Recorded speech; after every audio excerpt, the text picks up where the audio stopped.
L'extrusion est un outil qui est vraiment puissant en modélisation et qui permet vraiment de générer pratiquement tout ce qu'on veut. Une grande partie des modélisations d'objets sont réalisées à partir de l'extrusion. Et ça mérite vraiment qu'on s'y attarde et qu'on prenne le temps de bien comprendre toutes ces possibilités. Alors ce qu'on va vite comprendre, c'est que les sélections qu'on opère de face ou d'edge ou de vertex vont influencer très fort comment le résultat que va donner l'extrusion, mais évidemment aussi les primitives qu'on utilise. Donc ici par exemple, je pars d'un disque, sur cette forme-ci je pars d'une sphère, sur cette forme-ci je pars d'un cube. Donc on va pouvoir également utiliser la symétrie. Donc je vais faire un peu le point d'abord sur les différents types d'extrusion qu'on va avoir à notre disposition. Alors, le premier type d'extrusion qu'on trouve, c'est l'extrusion d'objets. L'extrusion d'objets, dans un premier temps, a l'air de ne pas faire grand-chose de très intéressant, mais c'est vraiment quand on va aller en transparence qu'on va commencer à comprendre que en fait notre objet a été doublé. Donc j'ai deux objets l'un sur l'autre. Ici pour le moment je suis avec le Local Translate Z, je vais passer avec un Global Translate X ici pour montrer que j'ai bien deux objets qui ont été créés. Faites attention que du coup il y a un objet qui a été créé en renversant les faces et l'objet que je suis en train de traiter c'est la surface extérieure à laquelle je peux donner de l'épaisseur, etc. Donc ici il faudrait on pourrait voir que les normales, si vous vous souvenez, les normales sont inversées. Et on va aller voir quelques situations dans lesquelles ça peut être intéressant. Et donc ces deux objets, ces deux parties-là font bien toujours partie du même groupe ici. Donc je vais recommencer avec des formes plus intéressantes. Je vais prendre ne fût-ce qu'un disque. Mon disque qui est là. Donc cette primitive qui se crée toujours au centre, mais on peut quand même malgré tout régler plusieurs choses. Je peux régler le nombre de côtés de base, je vais en mettre 6, 5 par exemple, avec un certain nombre de subdivisions, et un rayon que je peux choisir ici.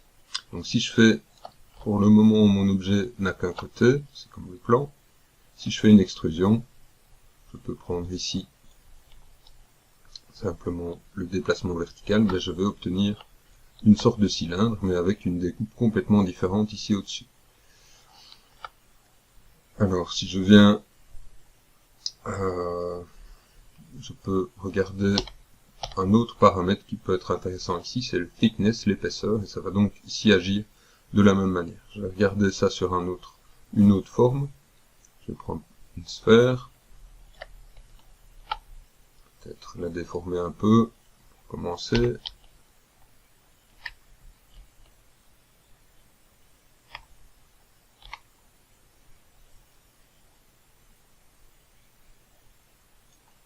Supprimer quelques faces ici au-dessus.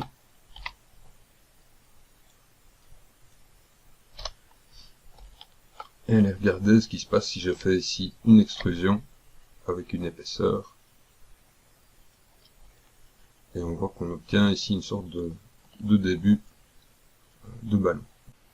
Je vais faire encore un dernier exemple avec un plan pour démarrer. Peut-être quelques subdivisions.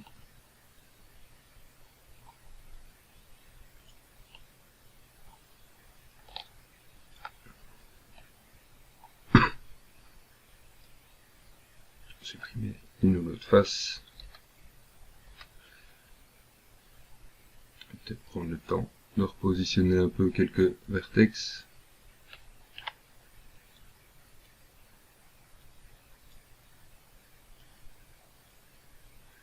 Mais on pourrait avoir ici une possibilité de créer des murs avec des ouvertures.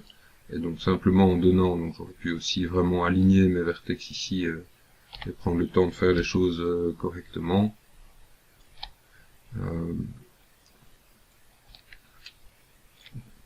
Faire la mise à l'échelle directement dessus, donc on prend le temps d'être peut-être clean avec ce qu'on fait. Et je peux sinon, avec mon extrusion, me créer une épaisseur, que ce soit une épaisseur de mur ou une épaisseur beaucoup plus grande. Donc, on a évidemment toujours la possibilité de faire des extrusions très très hautes ici. Donc on peut imaginer plein de choses avec cette idée de surface trouée. Dès que la surface est trouée, ben, elle va se doubler et on va générer comme ça une épaisseur à notre maillage. Donc ça fonctionne évidemment aussi si notre objet n'est pas plat et qu'on a par exemple un terrain ou une ceinture ou un truc auquel on veut donner une épaisseur avec si j'ai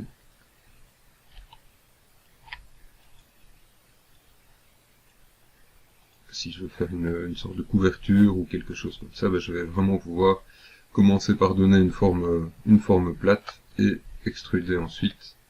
Le thickness fonctionne souvent très très bien pour ça. Et j'obtiens comme ça très rapidement ces premières formes. Alors on va ensuite passer à l'extrusion, je reviendrai à l'extrusion de face pour terminer. On va regarder très rapidement l'extrusion de vertex, qui n'est pas vraiment très très intéressante. Je vais prendre un cube avec un peu plus de subdivision pour montrer un vertex d'extrémité, un vertex au centre de mes faces.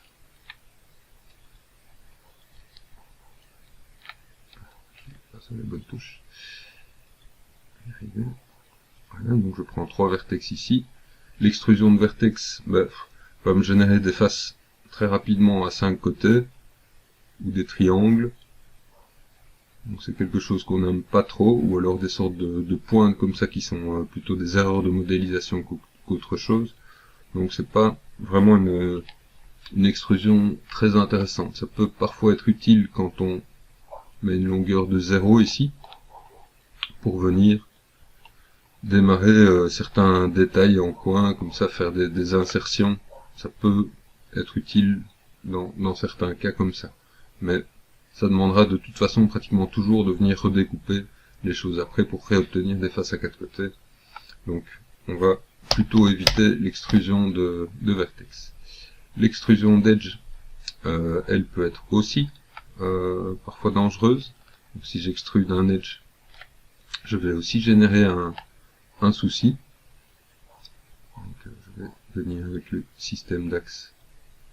Alors le souci que je génère ici, c'est que je me retrouve avec 3 faces accrochées à un seul edge, et qu'il y a un endroit ici où on n'a pas 2 faces recto, à l'intérieur 2 faces verso. Ici on a un recto et un verso l'un à côté de l'autre, et ça génère une erreur.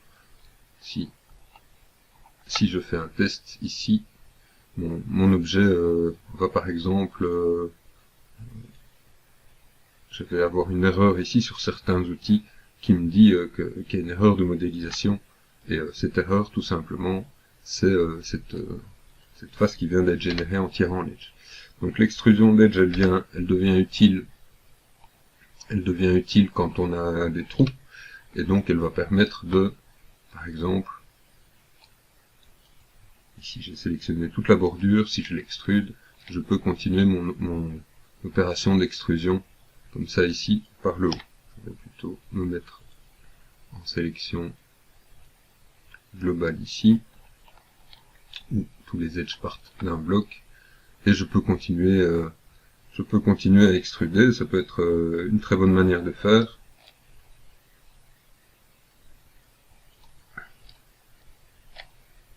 C'est parfois assez intuitif.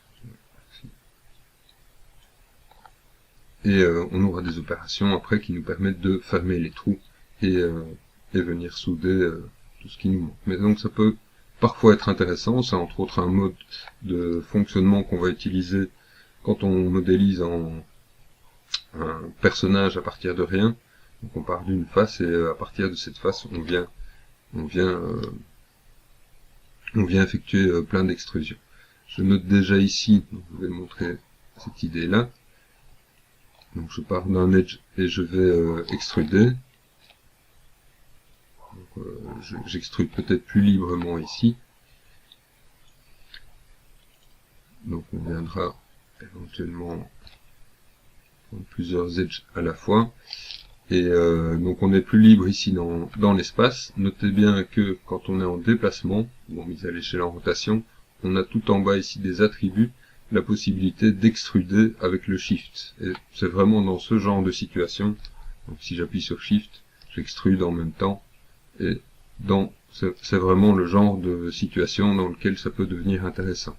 Il faudra utiliser après des outils pour venir souder, raccorder des edges ensemble, etc.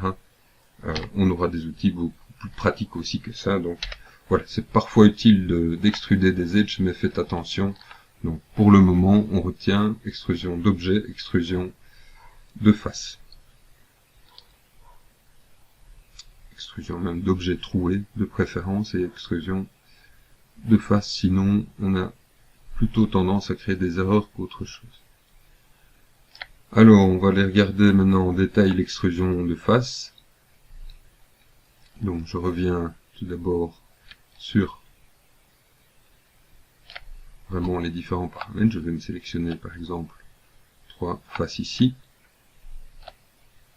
Donc tout d'abord on a cette possibilité de déplacer chaque face dans sa direction en sachant qu'elles sont ressoudées ensuite. Donc si on observe ça précisément, on va être soudé ici au milieu, pile au milieu.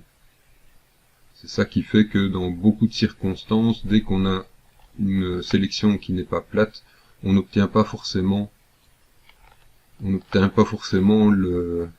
l'extrusion en carré à laquelle on s'attendait d'avoir. Cette fois-ci a reculé, elle a reculé par rapport à sa position qu'on espérait, tandis que les autres s'inclinent. Donc c'est pas toujours une très très bonne idée le local translate.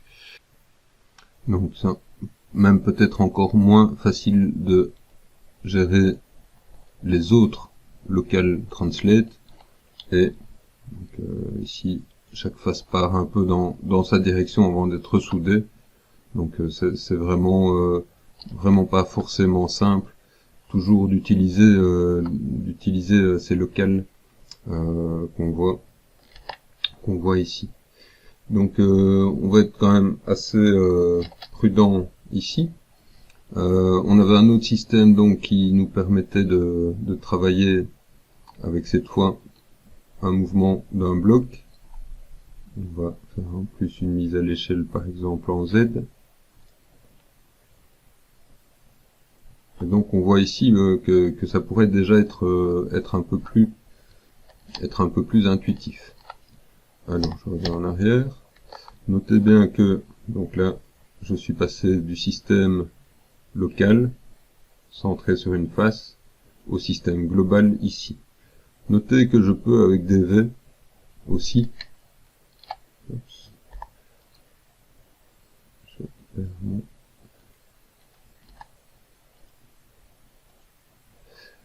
donc je peux avec DV repositionner mon pivot.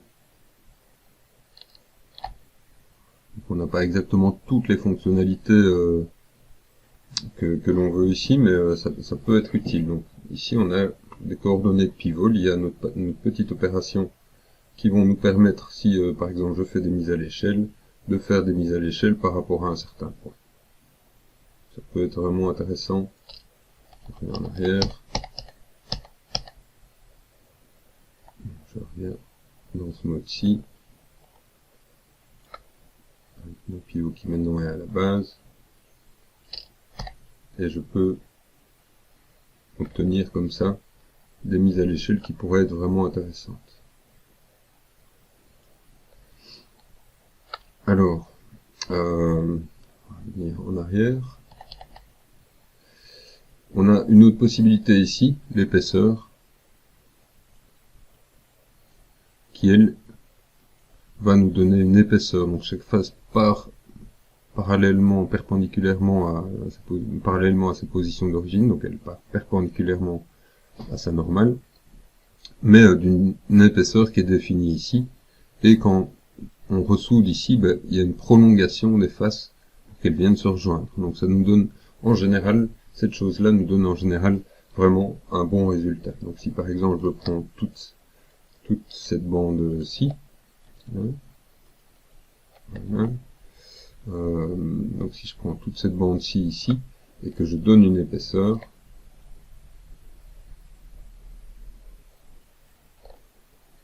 on voit mon épaisseur qui grandit sur tout le côté. Je vais refaire encore une fois. Thickness. Donc thickness est vraiment un attribut qui a tendance à vraiment très bien fonctionner et qui donne une épaisseur aux choses. Alors on a une autre case, donc thickness l'épaisseur. On a une autre possibilité, c'est offset. Et l'offset ici, ben, dans certaines circonstances, fonctionne très bien. Voilà, ici par exemple, il va nous donner également, donc on a également une extrusion avec la génération de cette bande de face ici. Mais on vient cette fois glisser sur la face et récupérer un peu d'espacement partout autour. Je vais le faire à un autre endroit, ici, en prenant en plus les faces sur le côté. Et donc je viens avec l'offset me récupérer une petite bande ici qui va courir tout le long de ma sélection à l'intérieur, à l'extérieur. Donc ça c'est un type de détail qu'on aime bien parce que ça va avoir tendance quand on appuie sur la touche 3 à aider parfois, enfin ici c'est un petit peu imprévisible, mais ça peut vraiment devenir très intéressant d'utiliser ça. Je le montre sur une autre forme, par exemple un pipe. Donc, si je le fais sur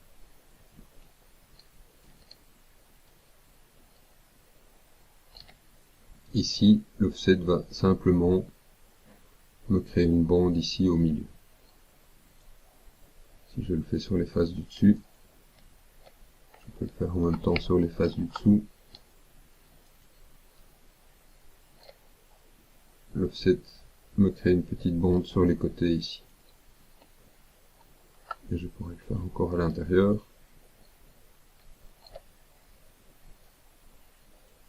Et quand j'appuie sur 3, mon pipe garde bien sa forme.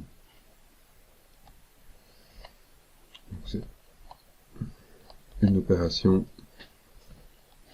qu'on ira parfois faire. Alors,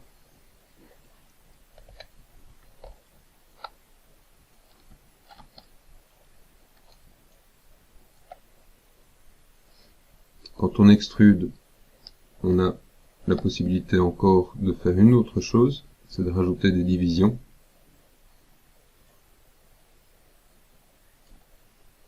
Et donc, quelle que soit l'extrusion que je fais,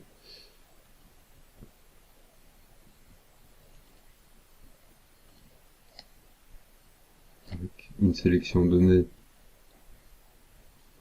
je rajoute des divisions sur toutes les faces que je génère, donc ça peut être aussi un bon moyen de visualiser ces faces que je génère, et donc je vois ici que j'ai chaque fois des boucles. Si je l'enlève, j'ai chaque fois des boucles ici, qui sont générées.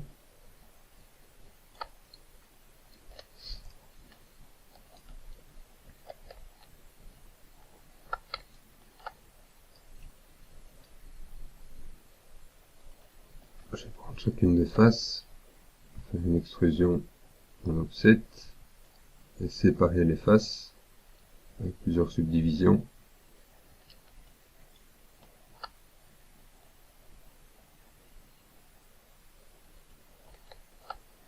Si je mets la même valeur ici,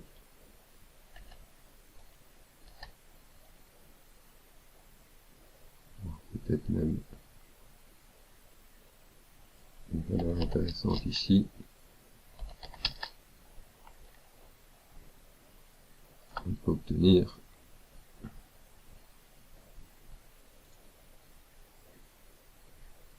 des formes intéressantes assez rapidement.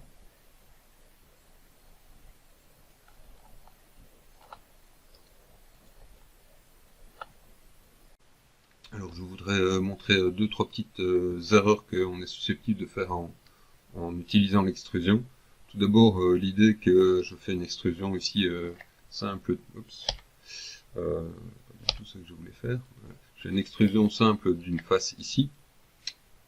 Et puis je continue à travailler, je fais d'autres choses, et puis beaucoup plus tard, je me rends compte en fait que j'avais sélectionné quelque chose derrière. Donc ça c'est vraiment une erreur typique. Donc vraiment, soyez prudent, et donc peut-être parfois, quand vous faites vos sélections, vérifiez que vous êtes plutôt en clic, que vous êtes peut-être avec la touche Tab, qui ne va jamais sélectionner derrière, la touche Tab qui vous permet d'ajouter, de retirer de la sélection. Mais en tout cas, vérifiez ce que vous avez sélectionné derrière. Alors, une autre erreur que vous pourriez avoir, c'est de faire votre extrusion et vous êtes trompé et vous continuez, vous refaites votre extrusion ici. J'ai vu tout à l'heure que, et ça ce sera d'autant plus problématique que cette case-ci n'est pas cochée. Et donc ici, on va se retrouver avec un double modèle. Donc j'ai fait une extrusion, première extrusion qui était une extrusion de l'objet lui-même. Si vous voyez ça, simplement vous revenez en arrière, ou si vous voyez ce genre de superposition, d'artefacts de superposition, qui commence à faire ça quand vous bougez la vue, vraiment, ça c'est un problème, que vous avez doublé votre volume, donc vous revenez en arrière jusqu'à ce que ce soit plus simple. Autre problème qui risque d'arriver, c'est que vous faites une extrusion d'une face, et puis vous cliquez dans le vide ou vous trompez, vous recommencez l'extrusion de la face. On va voir directement ce qui se passe si je fais deux faces voisines maintenant. Et si je fais deux faces voisines, tout a l'air d'aller bien pendant un certain temps. Si j'appuie sur 3, je vois qu'il y a un problème. Il y a un problème qui est que dans mon historique, j'ai une extrusion qui a été faite, qui n'a pas été utilisée. Donc ici, on pourrait voir apparaître. Mais donc il y a des faces qui avaient été générées ici en dessous et qui n'ont pas été utilisées. Je vais les sélectionner juste pour voir ce que ça donne si je réannule.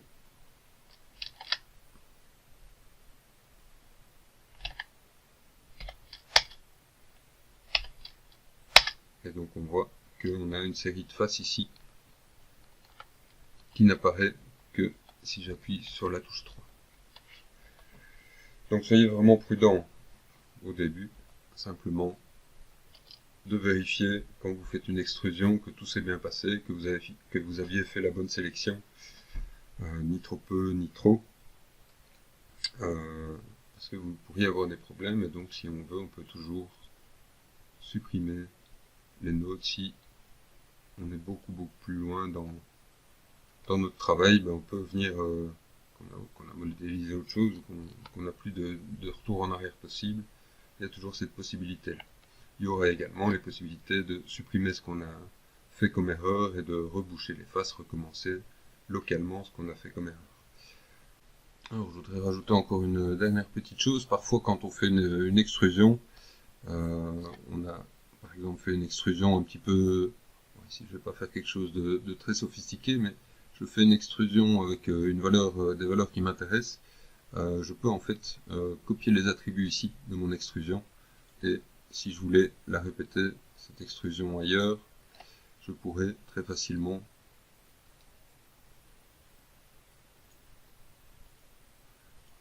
faire coller des attributs. Donc, si j'ai des attributs un peu particuliers qui m'ont demandé un petit peu de réflexion, et ça peut être quelques divisions, ça peut être peu importe ce qu'on veut faire ici. Je peux toujours vraiment, si je veux,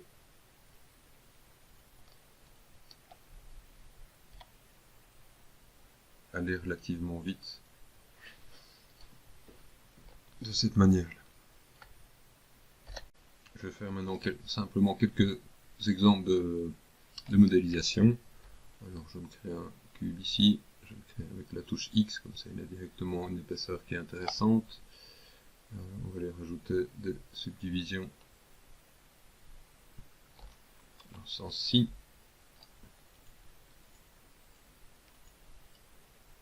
Une extrusion, je sépare les faces. Donc si je le fais avec offset comme ça ici, je vais chaque fois faire par exemple de 1. Si je sépare les faces, j'obtiens 4 facettes. Je vais répéter mon extrusion. Donc je pourrais avec l'épaisseur maintenant monter ou descendre, pourquoi pas descendre aussi.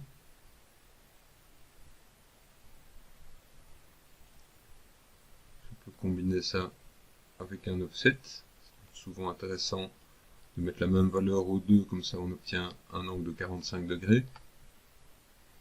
Je répète mon extrusion, j'en ai une qui vient de se remettre, j'ai appuyé sur la touche G.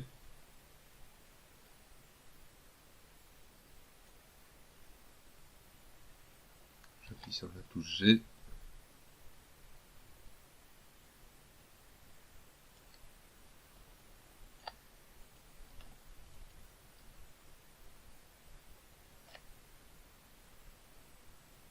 Un offset ici peut même parfois se faire dans ce sens-là. J'appuie sur la touche G, je donne de l'épaisseur.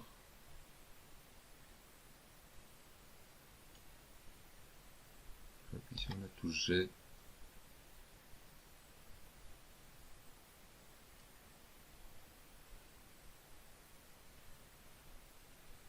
Je vais chercher le 0,5.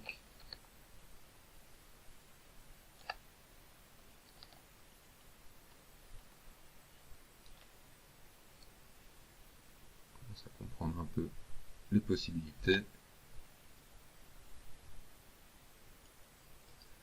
Et donc on obtient très rapidement toutes sortes de formes comme ça, un peu biseautées avec des creux, des bosses, etc. pour faire des fenêtres, des cadres, pour faire des détails de modélisation de vaisseaux, de carrosserie, etc. Donc ce genre de détail est vraiment très facile à obtenir avec les extrusions. On va aller regarder sur une forme un peu différente, un cylindre. Donc on va aller choisir un nombre de côtés plus intéressant, je vais mettre 16. Et mettre un certain nombre de subdivisions en hauteur. Notez bien que l'extrusion peut même parfois, ici si je voulais obtenir des subdivisions en hauteur, je peux le faire avec un offset.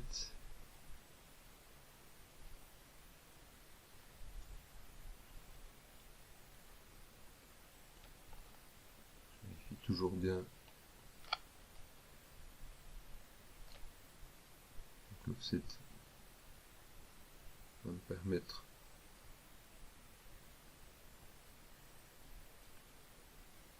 d'obtenir différents détails. Je répète une autre extrusion. J'ajoute de l'épaisseur. Quand on fait une extrusion sur le dessus, attention bien. Avec la touche Tab, on peut facilement sélectionner tout notre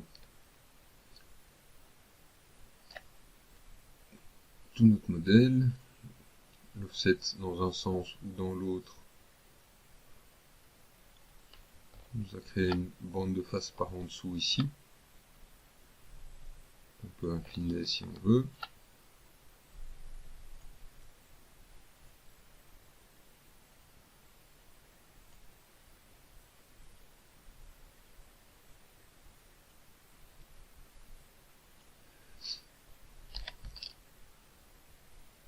Je vais redonner l'épaisseur. Revenir vers l'intérieur.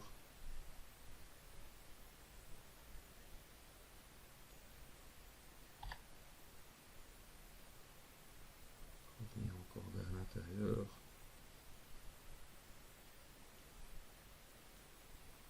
Et descendre. Et chaque fois je cherche des angles à 45 degrés pour être un peu précis ici. Je pourrais rajouter des divisions dans toutes mes extrusions. Je pourrais toujours bien sûr faire des mouvements et des sélections avec mes edges pour obtenir différentes choses.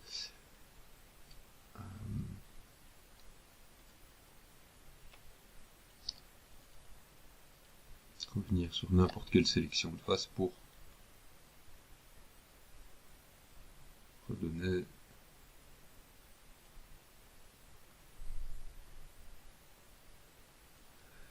rajouter un détail ou l'autre. Donc la sélection ici par bande de face, avec le clic, shift, double clic, nous permet vraiment d'obtenir très facilement des détails sur des cylindres, sur des sphères, etc. Donc on pourrait revenir sur l'idée de vouloir faire un verre. Je vais mettre un peu plus de subdivision.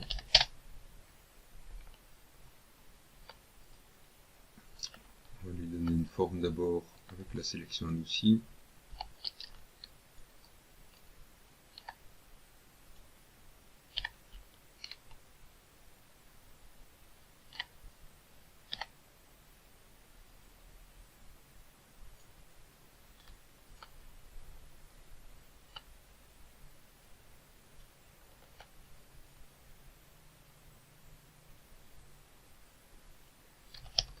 Ça.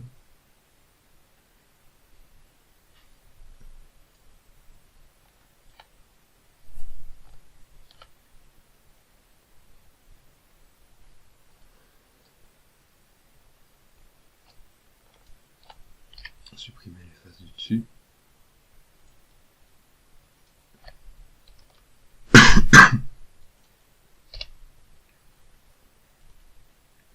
Donner une épaisseur en extrusion d'objet ou en sélectionnant toutes les faces. Alors je pourrais aussi le faire pour avoir un bord droit au-dessus, je vais le faire. Je vais le faire avec l'épaisseur, c'est bon.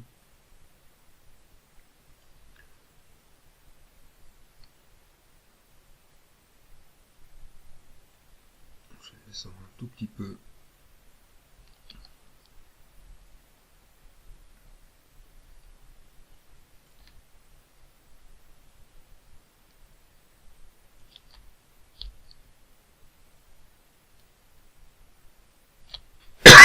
Ne veux pas trop.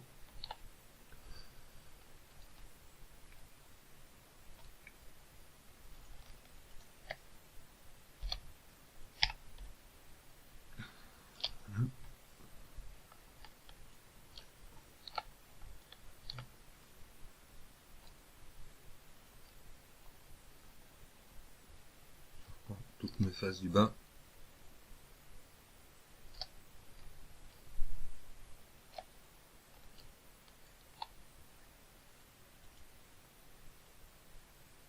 Je commence avec une mise à l'échelle à 0 pour les aplatir.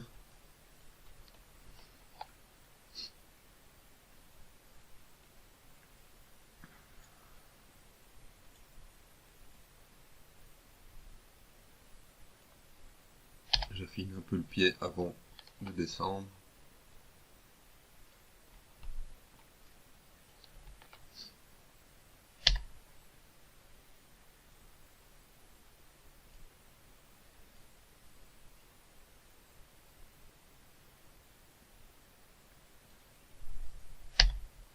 Et je répète plusieurs extrusions.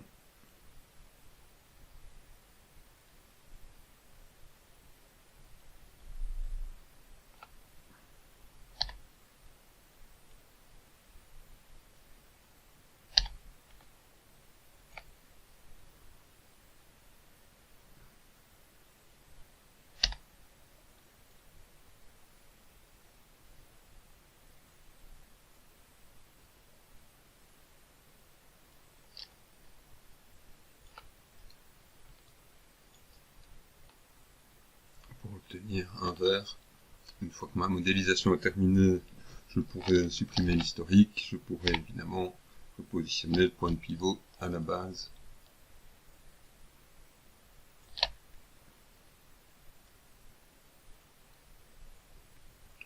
Pour pouvoir le remettre au pied de la grille.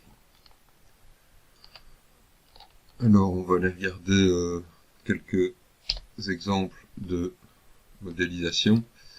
Je vais en sélectionner juste quelques-uns pour mettre en avant deux, trois histoires. Je vais prendre entre autres celui-ci. Donc l'idée d'un escalier. Alors on aurait vite tendance à vouloir faire quelque chose comme se mettre plusieurs marches en hauteur. Donc je pourrais évidemment arrondir toutes ces valeurs-là pour travailler proprement.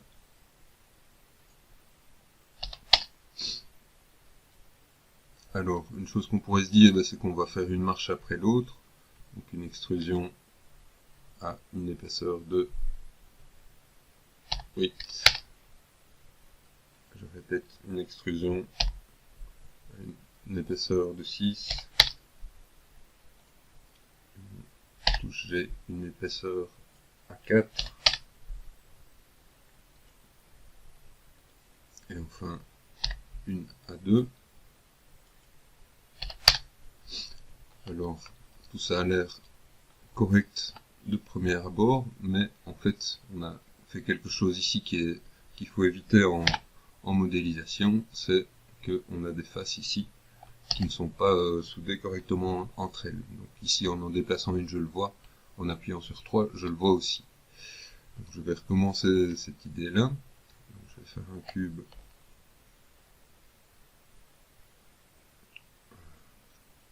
identique. Avec des subdivisions en hauteur. 4, 5, voilà.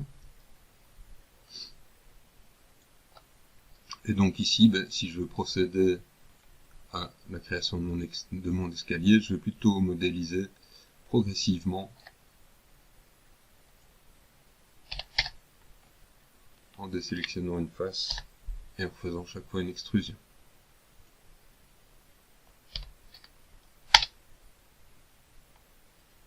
Je désélectionne une face, j'appuie sur G pour répéter l'extrusion. Je désélectionne une face, j'appuie sur G pour répéter l'extrusion. Et donc j'ai fait ici une première extrusion de mon bloc ici, puis une deuxième du bloc suivant. Et cette fois, quand j'appuie sur 3, le résultat est complètement différent. Je sens bien que ce genre de modélisation est beaucoup plus agréable. On pourrait le voir également avec la transparence, ce problème. Où on va commencer à visualiser ici à l'intérieur des faces qui ne devraient pas être là.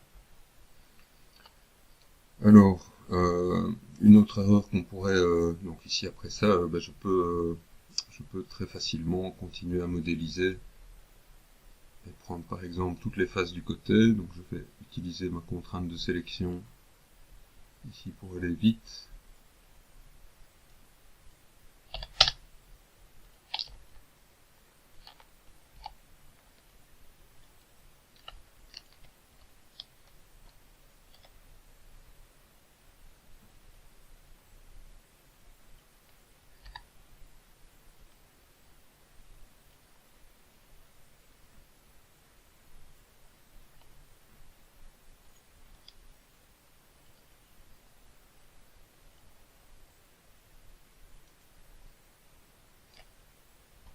La thickness ici va par exemple très bien fonctionner si je veux me faire une rampe en escalier. Voilà, donc pour voir quelques exemples ici.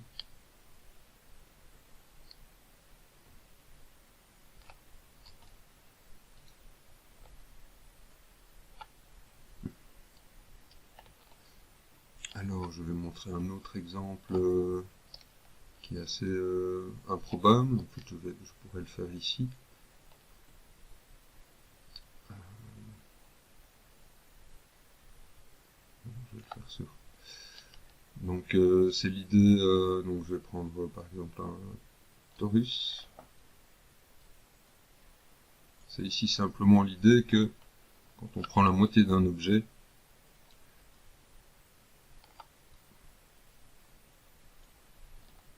et qu'on l'extrude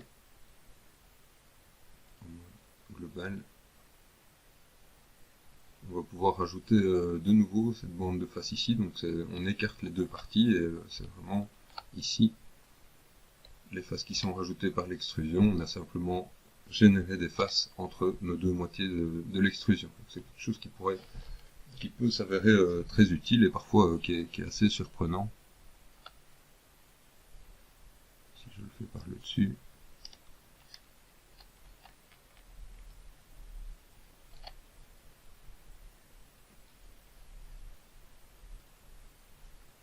Qui peut nous permettre d'obtenir des formes assez rapidement parfois, d'une manière assez surprenante.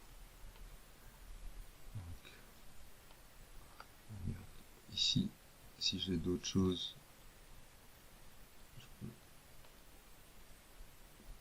que je peux montrer, j'ai déjà fait le tour de pas mal de petites situations.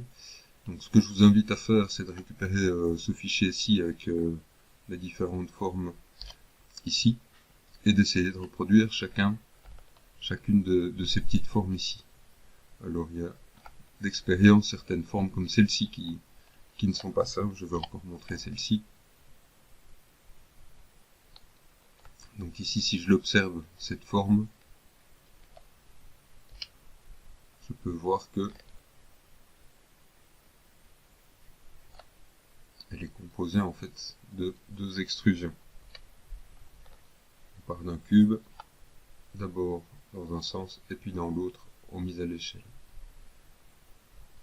En fait, on peut le faire même très très simplement avec thickness et offset. J'ai pris les faces qui sont ici. Si je fais une extrusion avec un offset, je vais rétrécir, comme ça me crée une première bande de face. Si je répète, avec le thickness, quand je vais vers l'intérieur, c'est ça que j'obtiens.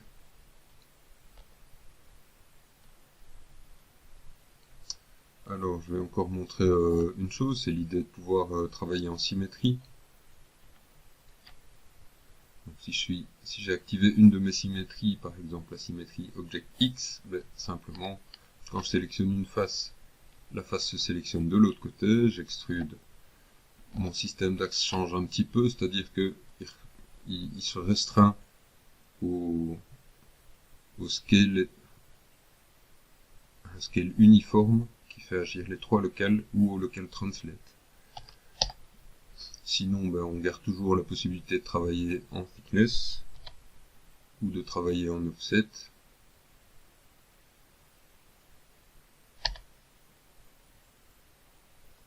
Et en répétant plusieurs extrusions, ben, on arrive à des résultats très rapidement et cette fois symétriquement.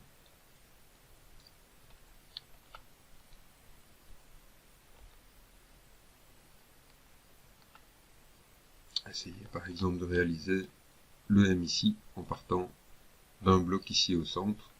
Alors cet exercice est aussi fait avec l'idée que chacune de ces extrusions sont faites a priori avec des valeurs assez précises. Donc on a des épaisseurs ici qui sont constantes, donc ça c'est l'idée vraiment que on utilise les paramètres de notre extrusion. Donc je vais vous montrer juste l'idée ici, je vais couper ma symétrie. Voilà. J'utilise plutôt les champs ici, donc à la limite j'essaye.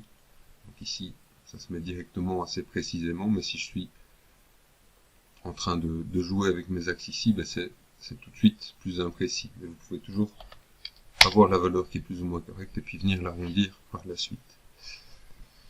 Alors je vais vous montrer simplement comment on peut revenir sur cette petite fenêtre-ci. Donc si vous êtes par exemple en sélection, il ne se passe plus rien ici.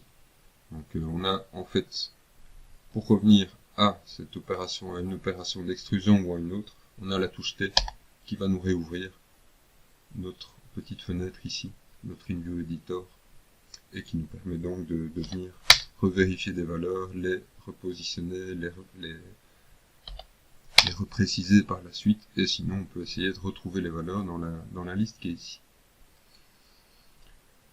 Alors ça c'était en gros pour les différentes possibilités de l'extrusion, donc ne négligez pas des choses, si je regarde par ici, comme le Keep Face Together, vraiment, qui peut être vraiment très intéressant.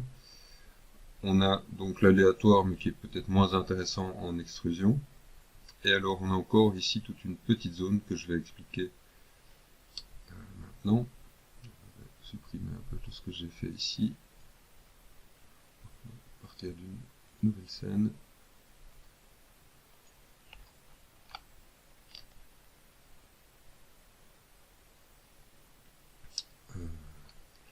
Alors je me fais un cube que je vais placer précisément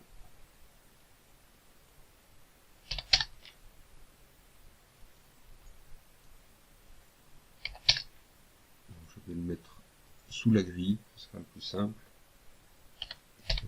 Moins 1. Donc je le mets pile sous la grille et je vais venir me créer une courbe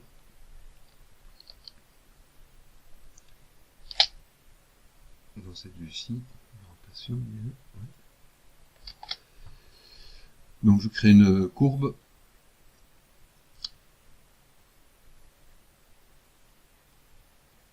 Alors, j'appuie sur la touche X, je suis avec les courbes de Bézier.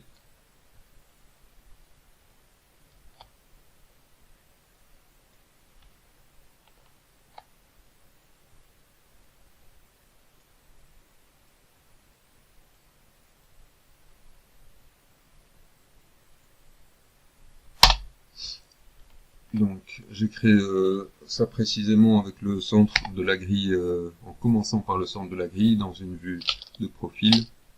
Et je me suis aligné vraiment sur le centre de la face ici. Donc je vais prendre ma face ici au-dessus.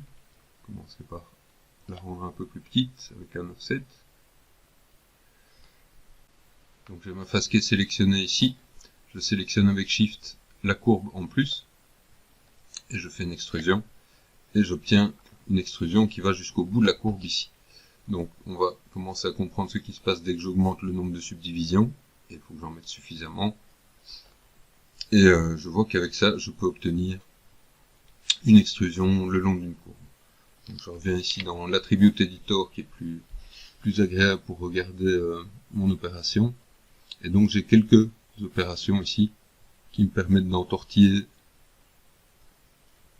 Je vais mettre par exemple 3600 avec nettement peut-être un peu beaucoup ça, on va mettre 720 et je fais quelques tourbillons ici le long de mon extrusion avec 25 divisions, mais je pourrais en mettre plus. Et j'obtiens un enroulement comme ça, le long d'une courbe, depuis une certaine face. Ici j'ai fait ça avec une face carrée, mais je pourrais bien sûr faire ça avec une face en forme d'étoile ou tout ce que je veux et obtenir des formes intéressantes ici au-dessus. Alors on a un deuxième paramètre ici, taper, qui va nous permettre d'en plus effiler notre forme, et donc on peut imaginer avec ça toutes sortes d'applications et faire des grillages, faire toutes sortes de formes de pâtes, ou faire simplement peut-être des cheveux, ou des sortes d'extrusions un peu particulières, de cadres, etc. Donc tout dépendra évidemment de notre sélection. Donc si je prends une sélection qui est un peu différente, je vais prendre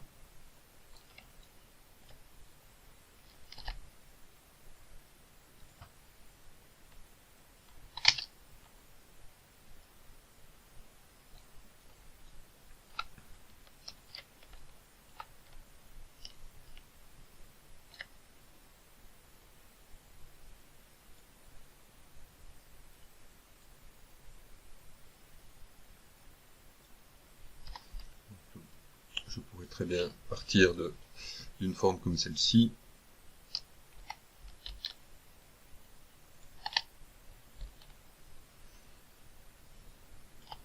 À la place de mon cube.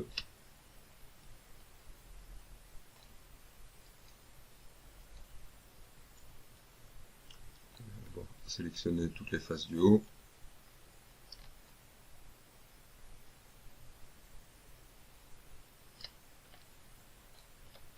sélectionner avec Shift ma courbe, je fais mon extrusion, je rajoute suffisamment de division, et j'obtiens donc des extrusions vraiment très intéressantes très rapidement. Et de nouveau, plutôt dans l'attribut editor pour trouver mes paramètres.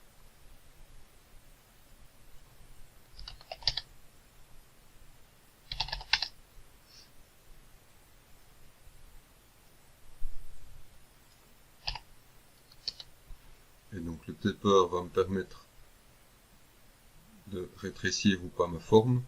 J'ai également la possibilité, si je n'utilise pas ce taper là, d'utiliser une courbe ici. Donc ma courbe ici, elle va me permettre d'être plus précis. Donc ici je suis en mode linéaire, donc on sent que ça qu'il y a une certaine un côté un peu peut-être anguleux ici. Donc je pourrais chaque fois, plutôt que de mettre ces points là, je pourrais les mettre en smooth. Il faut que je les mette tous.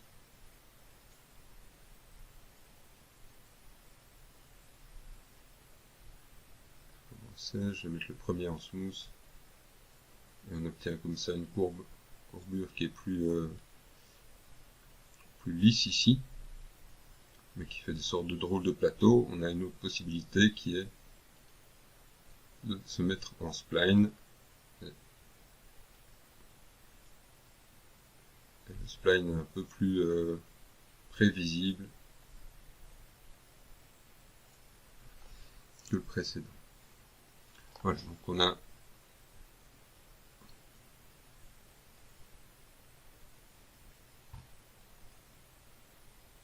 ça peut être utilisé, il faut vraiment regarder évidemment le résultat qu'on obtient pour obtenir un résultat agréable.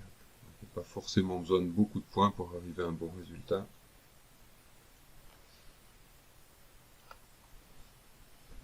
Et donc, pensez vraiment à l'idée de une première forme de base, et puis là-dessus, évidemment, on pourra toujours continuer à modéliser avec des extrusions, avec d'autres opérations.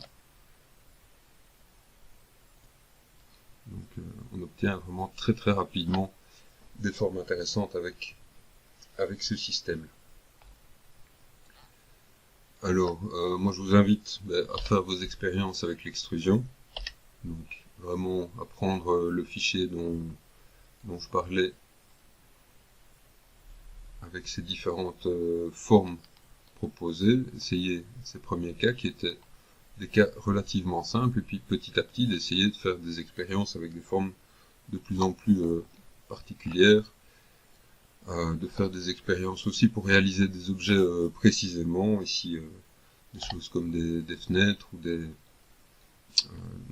escaliers, des formes un peu plus précises, des pylônes, des colonnes, etc. Et petit à petit essayer d'obtenir vos premières modélisations libres. Donc pensez quand même vraiment aussi au fait dans ce fichier là, si vous voulez vraiment aller jusqu'au bout des choses, il y a l'idée vraiment que je pars de formes avec des dimensions précises, et je fais toutes des extrusions avec des dimensions de 0,1, 0,2, enfin des valeurs régulières et précises. Donc essayez aussi de reproduire peut-être les topologies en vous demandant comment j'obtiens cette forme. Je pars d'une forme de disque ici, mais il y aura des formes comme celle-ci par exemple qui sont pas forcément immédiates ni évidentes, et donc vraiment juste de l'extrusion. Il n'y a aucune autre opération ici dans ce modèle-ci, dans ces modèles-ci. Alors je reviens très très vite fait sur une dernière petite chose, c'est les options qu'on trouve tout en bas. Donc je les ai déjà mentionnées au début de la vidéo. Donc les options qu'on trouve en bas de ces outils-ci, je vous explique. Donc on a deux choses, un shift qui va nous permettre de dupliquer des objets. Notez qu'on a une petite option ici qui nous permet de choisir en copie ou en instance, et ça peut être intéressant. Je vais montrer, c'est que ça donne une instance. Donc ici, Si j'augmente la taille du cube, maintenant mes instances réagissent. Si je déforme cet objet-là, qui était lié à celui-là, ça réagit, mais donc ceci, c'était une copie du premier cube, ça c'était une copie de celui-là, ça c'était une instance du précédent. Donc en fait, si je regarde ici, j'ai le shape 3 ici. Ici j'ai le shape 2, là j'ai le shape 1, et le même historique. Donc quand on crée des instances, c'est vraiment intéressant parce qu'on va garder un lien entre tous les objets. Donc si je commence à les modéliser ici, mes objets, je peux... donc je suis en train de travailler sur mon objet ici.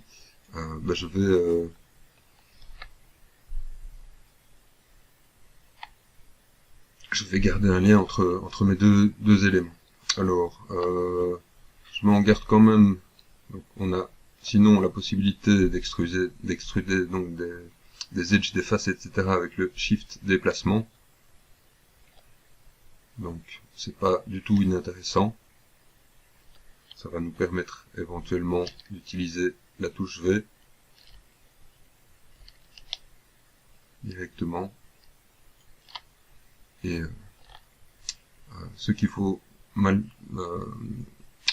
voir par contre, c'est qu'on va avoir en fait une succession d'opérations d'extrusion qui sont intercalées de déplacement. Donc, ce que je vous expliquais dans la précédente vidéo.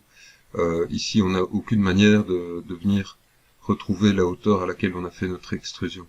Donc, c'est une des choses que je n'aime pas trop dans cette méthode-là. Donc, peut-être soyez prudent au début avec ça. L'autre chose que je peux mentionner, donc, c'est qu'on pourrait vite se retrouver avec à faire des erreurs parce que ces touches là sont des touches, le shift qu'on manipule beaucoup, et donc soyez prudent avec en tout cas cette extrusion-ci. Mais moi, de manière assez générale, je préfère ne pas les utiliser et utiliser le shift clic droit quand je veux faire une extrusion.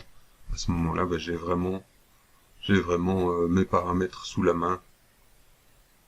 Donc, je vous invite à procéder de cette manière-là aussi. Shift clic droit plutôt que shift et déplacer directement. Donc, ça va un peu plus vite, mais ça peut être parfois un peu dangereux. Et en tout cas, ça ne vous laisse pas le contrôle total dans l'historique.